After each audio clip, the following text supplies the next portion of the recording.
Hi friend, मैं सचिन कुशवाहा। आप सब मुझे तो जानते ही हैं। आज मैं लेकर के आया हूँ इतिहास का पेपर जो 5 मार्च को है।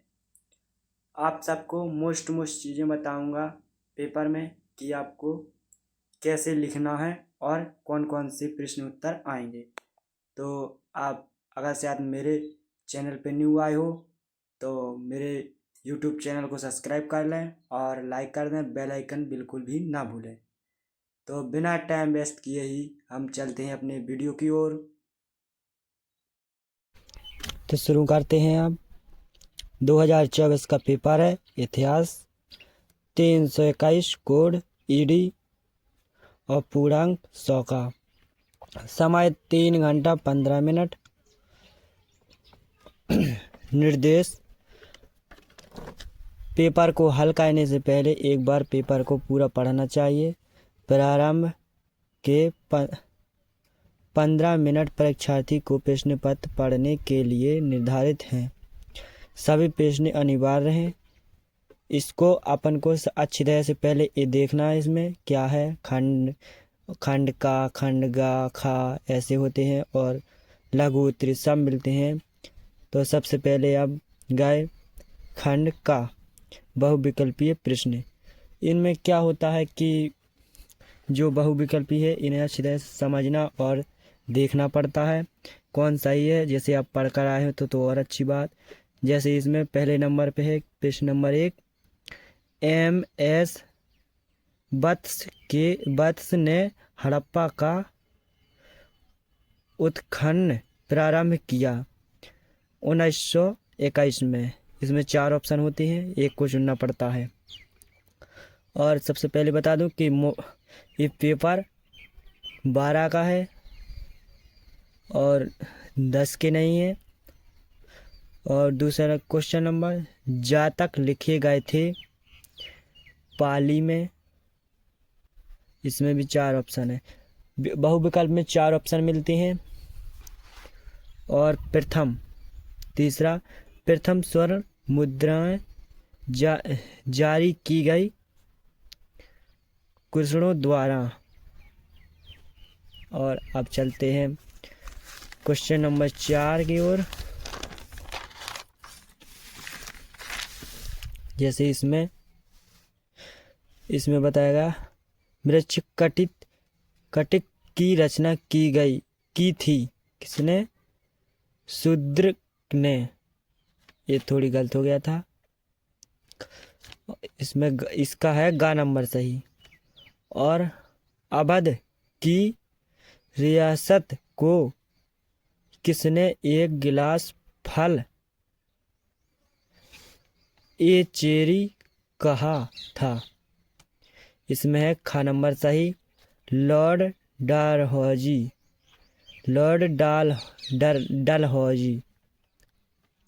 और 6वां नंबर, पश्चात शिक्षा नीति किसके नेतृत्व में स्वीकार की गई थी? इसका का नंबर सही है, हेनरी लॉरेस।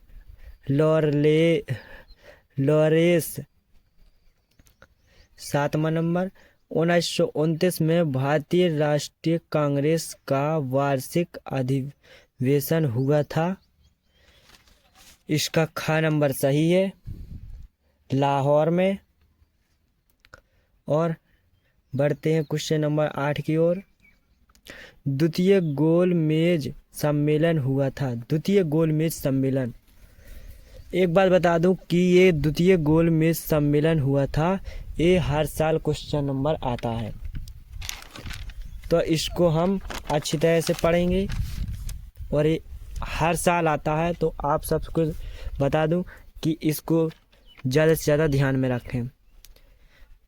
द्वितीय गोल सम्मेलन हुआ था 1931 में। और हम आगे बताएंगे कि कैसे लिखना है। क्वेश्चन नंबर 9 की ओर बढ़ते हैं। A bunch of old letters का संपादन किया था। इसमें जवाहरलाल नेहरू ने। और क्वेश्चन नंबर 10 बहुविकल्प खत्म। महात्मा गांधी 2 दशक बाद अपने देश वापस आए। 1915 में आए थे महात्मा गांधी। और आप बढ़ते हैं खंड खा की ओर। अति लघु उत्तरीय प्रश्न, जिसमें है जोतदार कौन थे। इस जोतदार कौन थे, ये है 2 नंबर का। तो बड़ी प्यारी राइटिंग में लिखना है और बड़े सुंदर सुंदर अक्षर लिखना है, ताकि ज़्यादा से ज़्यादा जब कॉपी कोई चेक करे तो बढ़िया नंबर दे।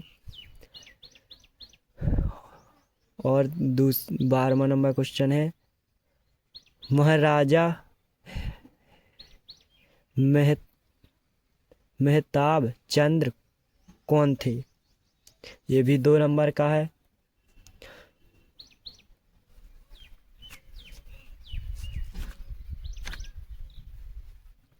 और 13वां नंबर हड़प्पा में अमेरिकन दल ने कब उत्खनन प्रारंभ किया था।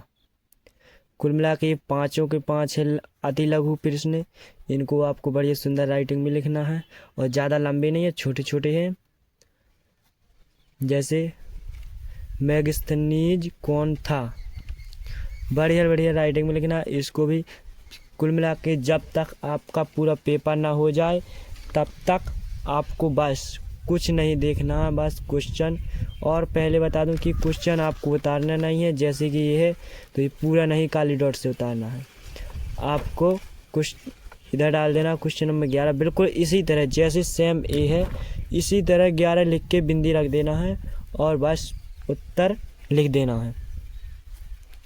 अब बढ़ते खंड गा लघु उत्तरीय प्रश्न। इसमें संस्थलों ने ब्रिटेन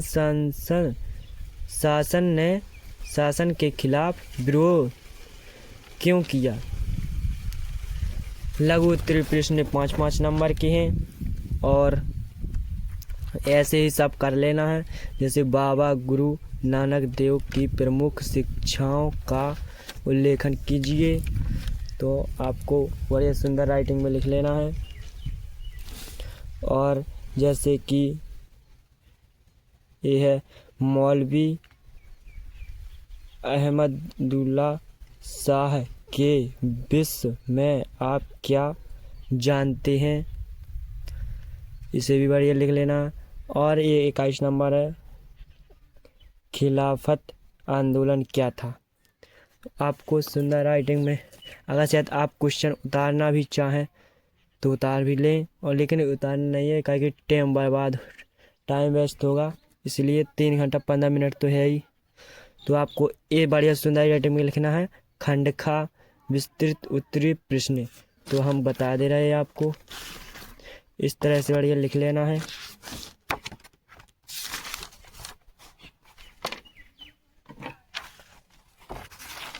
काली डॉट से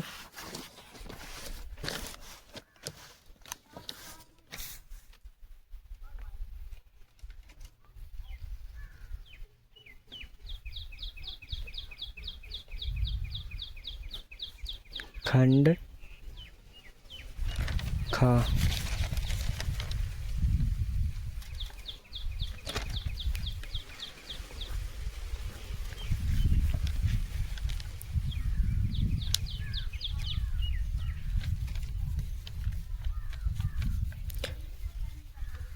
विस्तृत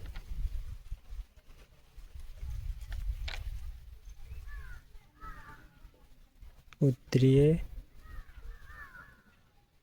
प्रश्न।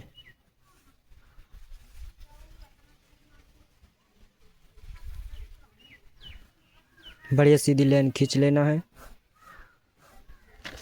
इस तरह से, और फिर इधर से एक क्वेश्चन नंबर डाल देना है। ऐसी सीधी लाइन खींच लेंगे, क्वेश्चन डाल के सीधा उत्तर लिख देना है बस। और इसी तरह सब प्रश्न कर लेना है। इसमें है जैसे जैन धर्म के प्रमुख सिद्धांतों का वर्णन कीजिए, तो इस 8वां में है। आपको अगर ये करना हो तो ये कर लें। वैसे भी 10 नंबर का है 5-5। तो अगर आप इसे करना चाहते हैं तो इसे कर लें। इसमें है स्तूप से आप क्या समझते हैं। स्तूप की संरचना पर टिप्पणी लिखिए। तो आपको अगर से ये करना है तो इस पर टिप्पणी लिखना है। और 23 नंबर क्वेश्चन है, इब्न बतूता के दास तथा सती के संबंधित वृत्तांत का वर्णन कीजिए। अगर आप ये करना चाहते हैं तो इसे कर लें, और आप अगर इसे नहीं करना चाहते तो इसे कर लें। कबीर के जीवन एवं शिक्षाओं के विषय में आप क्या जानते हैं। कबीर को तो आप जानते ही हो, जैसे कबीर के बारे में तो हर कोई जानता है, तो उसके जीवन के बारे में लिख देना है। और फिर 24 नंबर, भक्ति आंदोलन के 2 मुख्य वर्ग परंपरा कौन से थे, विस्तार से बताइए। तो आप इसे कर लें, और जब इसे नहीं करना है तो इसी तरह बिल्कुल जैसे ही ये कर लें वैसे ही कर लें। विजयनगर साम्राज्य के सामाजिक एवं सांस्कृतिक जीवन पर प्रकाश डालिए। इस पर प्रकाश डाल दें। और बढ़ते हैं क्वेश्चन नंबर 25 की ओर। तो इसमें क्या है, इसमें है खंड एड़ा, निम्नलिखित ऐतिहासिक तिथियों से संबंधित घटनाओं का उल्लेख कीजिए। इसमें घटनाओं के बारे में बताना है। इसमें है 327 में किसकी घटना हुई थी, और इस तरफ लिखते जाना है इसी कॉपी में। और ये है मानचित्र संबंधित प्रश्न। मानचित्र संबंधित प्रश्न है, दिए गए भारत के रेखा मानचित्र पर निम्नलिखित स्थानों के चिन्ह द्वारा दर्शाइए तथा उनके नाम भी लिखिए। सही नाम तथा सही स्थान दर्शाने के लिए 1+1 अंक निर्धारित है। जैसे वह स्थान जहां पांडवों की राजधानी स्थित थी। इसमें क्या करना, इतिहास का पेपर है तो इसमें आपको मानचित्र मिलेगा, यानी भारत का नक्शा। तो उसमें आपको दर्शाना है कि वह स्थान जहां पांडवों की राजधानी स्थित थी। तो उसमें अगर शायद जैसे ये है भारत का नक्शा, जैसे भी होता है, तो इसमें बताना है कि इधर मतलब कौन सी जगह है ये, इसका ऐसे नाम लिख देना है इधर, ऐसे ही बता देंगे। और इसी तरह ये सारे बताना है। और इसमें भी जैसे वह स्थान जहां महावीर ने निर्वाण प्राप्त किया था, ऐसे ही इसमें आपको मानचित्र मिलेगा, उसमें बताना है, कॉपी में बताना नहीं है। कॉपी मानचित्र दोनों मिलेंगे इतिहास के पेपर में। और कॉपी पे ज़्यादातर ध्यान रखना है कि कॉपी को खाली नहीं छोड़ना है, चाहे वो इतिहास का पेपर हो, चाहे नागरिक शास्त्र या हिंदी, कोई किसी का भी पेपर हो, आपको नीली पेन चला कर आना, चाहे जो कुछ भी लिख दो। अगर आपकी कॉपी खाली रहेगी तो चेक करने वाला समझ जाता है इसे कुछ नहीं आता। और अगर आपकी कॉपी भरी रहेगी तो चाहे कुछ भी हो, ज़्यादा ध्यान देते नहीं है चेक करने वाले, ज़्यादा ध्यान देते हैं कि इसने क्या लिखा, नीला पेन चला है या नहीं। तो आपको ज़्यादा कुछ करना नहीं है, बस नीला पेन चला कर आना है। चाहे कुछ भी लिख दो, थोड़ा आगे सही लिख दो और थोड़ा पीछे, और बाकी बीच में चाहे जैसा लिख दो। और इस तरफ है इतिहास में जे अंग्रेजी के, जैसे कि कोई इतिहास हिंदी नहीं पढ़ पाता ज़्यादा और अंग्रेजी पढ़ता है तो अंग्रेजी में दिएगा। इधर सारे क्वेश्चन हैं अंग्रेजी में, तो ये मानचित्र भी आपको ज़रूरी है। मोबाइल में देख लो, चाहे कॉपी किताब या नक्शे में, मानचित्र में सारे करना है। इधर वह स्थान जहाँ गौतम बुद्ध को ज्ञान प्राप्त हुआ था। अब बताओ मानचित्र में गौतम बुद्ध को ज्ञान प्राप्त हुआ था वहीं से खींचना है, और जहाँ से भी हो मतलब, और लिख देना है गौतम बुद्ध को ज्ञान प्राप्त हुआ था। तो भी बिंदु लगा देना है तो समझ जाते हैं कि इधर से। आपको ज़्यादा कुछ करना नहीं है और टेंशन लेने की कोई बात नहीं है। चेक करने वाला ज़्यादा नीला पेन देखता है कि कॉपी भरी है या बच्चे की खाली है। तो वीडियो यही बंद करते हैं, और आपको अगर कोई डाउट हो तो हमसे पूछ सकते हैं।